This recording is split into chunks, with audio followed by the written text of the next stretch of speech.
Bismillahirrahmanirrahim. Assalamualaikum warahmatullahi wabarakatuh. Perkenalkan, nama saya Harbi Bosar Tanjung. Saya Prodi Pendidikan Kimia di Institut Pendidikan Tapanuli Selatan.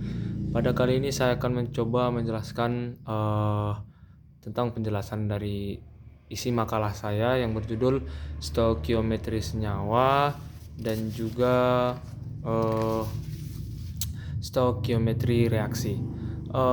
Pertama kita masuk ke stoikiometri senyawa, yang mana stoikiometri senyawa ini mempunyai yang pertama yaitu komposisi zat.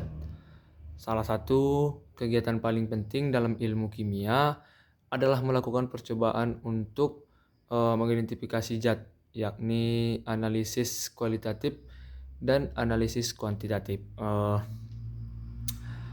Analisis kualitatif digunakan untuk menentukan jenis komponen penyusun zat. Jadi analisis kualitatif itu digunakan untuk menentukan jenis komponen penyusun zat. Sedangkan untuk analisis kuantitatif dilakukan untuk massa dari setara komponen penyusun zat. Dengan mengetahui jenis dan massa jenis zat dari setiap komponen penyusun zat, kita dapat mengetahui komposisi zat tersebut. Komposisi zat dinyatakan dalam persen. Ternyata komposisi zat itu dinyatakan dalam persen massa, atau dalam kata lain persen massa. Disebut dengan persen massa. Perhitungan persen massa untuk setiap komponen dapat menggunakan persamaan berikut. Persamaannya adalah persen massa komponen penyusun zat sama dengan massa komponen per massa zat dikali 100%. Ada contoh soal. Contoh soalnya, seorang ahli kimia melakukan analisis terhadap sejumlah sampel zat. Ia menemukan bahwa sampel seberat 65 gram tersebut mengandung 48 gram karbon, 9 gram hidrogen, dan 8 gram oksigen. Nyatakan komposisi zat tersebut dalam persen massa. Jadi seperti yang saya bilang tadi, rumusnya adalah massa komponen per massa zat kali 100%. Jadi kita masuk ke soal yang pertama, jawaban yang pertama, yaitu karbon C. Karbon C tadi kan massa gramnya 48. Jadi otomatis kita masukkan langsung ke rumus, yang mana tadi rumusnya adalah massa komponen per massa zat. Jadi massa komponen itu adalah, di sini komponennya yang pertama ada komponen karbon atau C. Jadi massa C per massa zat dikali 100%. Massa C tadi 48, berarti per massa zatnya tadi 65 gram. Dikali 100%, jawabannya sama dengan 73,85%. Itulah massa dari karbon. Kita masuk ke yang kedua, yaitu komponen hidrogen. Sama juga, masukkan juga langsung massa H per massa Z sama dengan massa hidrogen tadi 9 per 65 gram kali 100% sama dengan 13,85%. Di komponen yang terakhir, yaitu massa oksigen per massa zat sama dengan massa oksigen tadi kan 8, di soalnya 8, berarti per 65 gram kali 100% sama dengan 12,30%. Jadi kalau menurut saya untuk mencari massa dari komposisi zat itu dalam persen massa itu tidak terlalu susah sih, karena sudah sangat jelas saya rasa penjelasannya di dalam makalah ini. Nanti akan saya share juga di deskripsi video saya contoh soalnya tadi. Saya akan coba kirim. Ada juga contoh soal yang mana kita masuk ke yang kedua, yaitu komposisi zat secara teoritis, yang mana komposisi zat secara teoritis merupakan komponen zat yang ditentukan dalam rumus kimianya. Untuk zat berupa senyawa, komposisinya secara teoritis dapat dinyatakan dalam persen massa unsur dalam senyawa dengan dibandingkan AR unsur dalam MR senyawa. Persen massa unsur dalam senyawa persen sama dengan angka indeks dikali AR unsur per MR senyawa dikali 100%. Itulah tadi rumus dari persen massa unsur dalam senyawa. Dengan AR sama dengan massa atom relatif gram per mol, MR adalah massa molekul relatif gram per mol. Contoh soal, ada soal juga. Tentukan persen massa unsur C, H, dan O dalam senyawa glukosa C6H12O6. Teman-teman pasti tahu lah, glukosa itu memang C2H12O6. C6H12O6. Yang mana ARC sama dengan 12, ARH sama dengan 1, dan ARO sama dengan 6. Dan MR dari glukosa itu adalah sama dengan 180. Kita masuk langsung ke rumus. Di komponen yang pertama ada tadi di unsur yang pertama tadi ada unsur karbon. Persen massa unsur sama dengan AR dikali sama dengan 6 dikali ARC. Kenapa 6? Karena C-nya ada 6, karena C-nya ada 6.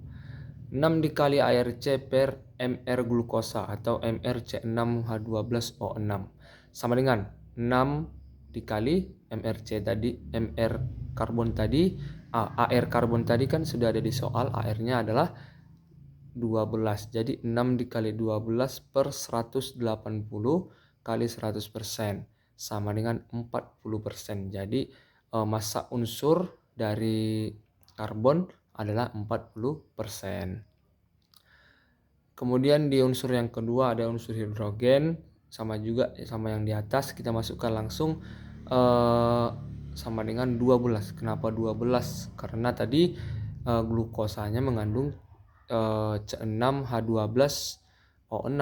Hanya berapa? Berarti hanya 12, makanya dia langsung 12 dikali ARC per MR glukosa atau MrC6H12O6 sama dengan 12 dikali 1 per 180 dikali 100% sama dengan 6,7%. 6,7% itu adalah jawaban dari persen massa unsur untuk unsur hidrogen. Yang terakhir ada oksigen, unsur oksigen. Persen massa unsur 0%. Oksigen sama dengan 6. Kok 6 lagi? Karena O-nya ada 6. Jadi nanti kalau ada soal contohnya H2C2 contohnya seperti itu, nanti kan kita berarti otomatis ngitung unsur H sama unsur C juga.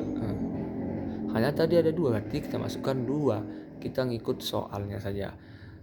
Sama dengan 6 kali ARC per MR glukosa atau MrC6H12O6 sama dengan 6 kali 16 per 180 kali 100% sama dengan 53,3%. Itu dia tadi untuk komposisi zat secara teoritis dan rumus MR, dan rumus untuk persen massa unsur adalah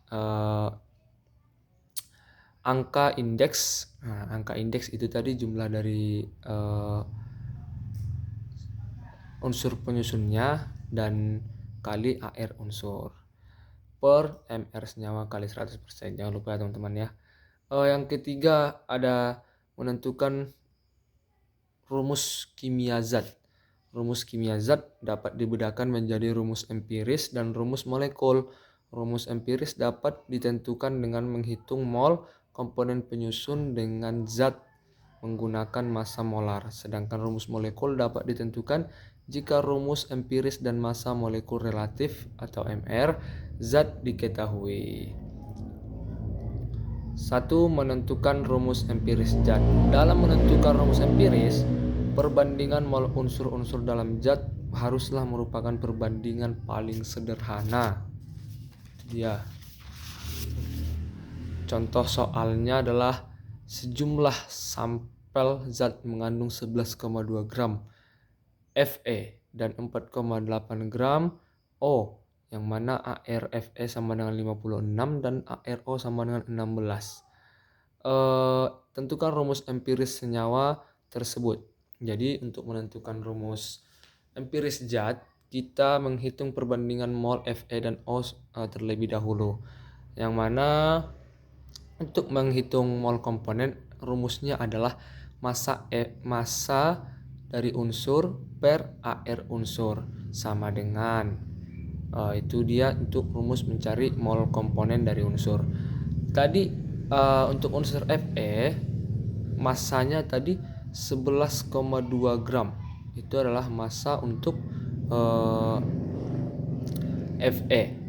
Jadi langsung kita masukkan saja massa Fe per ARFE. Massa Fe-nya tadi 11,2 gram, mol ARFE-nya sama dengan 56 gram per mol sama dengan 0,2 mol. Untuk unsur O, dia mempunyai massa 4,8 gram, langsung kita masukkan saja. Massa O per ARO sama dengan 4,8 gram per 16 gram per mol sama dengan 0,3 mol.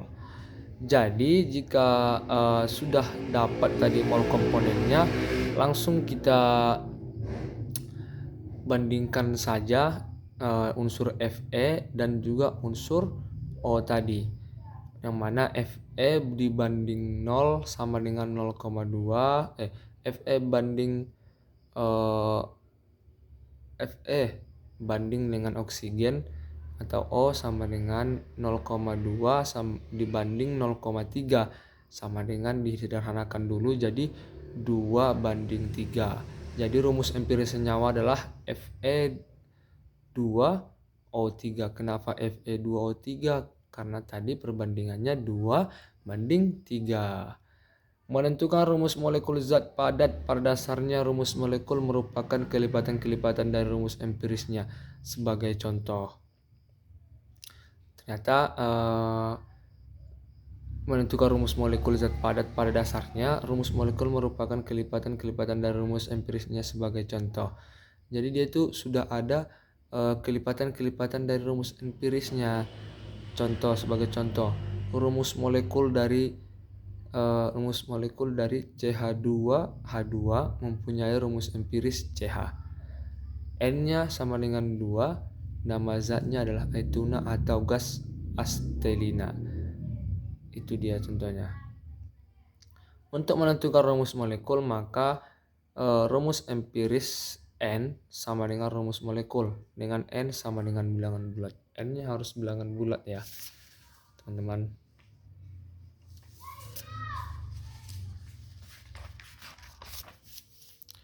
Nilai N dapat ditentukan jika rumus empiris dan massa molekul relatif atau MR zat diketahui. MR untuk rumusnya adalah MR rumus molekul sama dengan N dikali MR rumus empiris.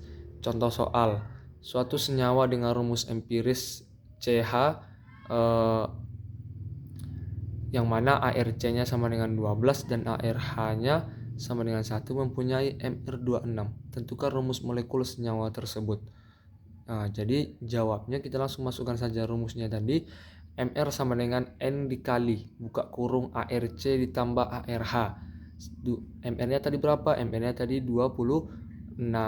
Di soalnya tadi MR-nya 26 sama dengan N dikali ARC-nya tadi berapa? 12 ditambah ARH. ARH-nya tadi 1 ditambah 1 jadi 26 sama dengan N dikali 13. Jadi sama dengan N-nya itu pindah ke belakang. Jadi N sama dengan 26 per 13 dibagi 13.